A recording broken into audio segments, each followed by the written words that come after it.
আবারও সিভিক ভলেন্টিয়ারে দৌরাত্ম্য। বিসর্জনের শোভাযাত্রায় যুবকের মুখে চকলেট বোমা ফাটানোর অভিযোগ। চকলেট বোমা ফেটে গুরুতর আহত যুবক। বীরভূমের মারগ্রামের ঘটনায় চাঞ্চল্য। অভিযুক্ত সিভিক ভলেন্টিয়ারের নাম সুজন মণ্ডল। প্রতিবাদে প্রতিমা রাস্তায় নামিয়ে পথ অবরোধ করেন নটি পুজোর উদ্যোক্তারা। বর্ধমান মেডিকেল কলেজে ভর্তি করা হয়েছে আহত যুবককে।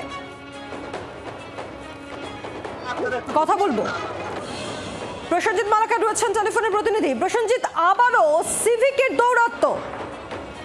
দেখো, একেবারেই তাই। এবং ইতিমধ্যে আমরা যেটা জানতে পারছি যে গতকালকে এই মারগ্রাম এলাকায় ঘটনাটি ঘটেছে, চাঁদপাড়া এলাকায়, এবং যেটা অভিযোগ যে সেটি বোমা, চকলেট বোমা সে ছোড়ে এবং সেটি ওই যুবকের মুখে গিয়ে ফাটে।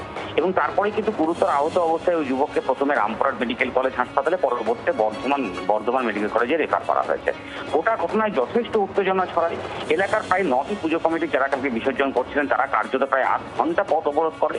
পুলিশ প্রশাসন আসে, বোঝায় এবং তারপরে সঠিক ব্যবস্থা নেওয়ার আশ্বাস দিলে তারপরে অবরোধ করা হয়। এবং ইতিমধ্যেই ওই সিভিক ভলেন্টিয়ারকে আটক করেছে মারগ্রাম থানা পুলিশ, এমনটাই কিন্তু পুলিশ সূত্রে আমরা জানতে পারছি।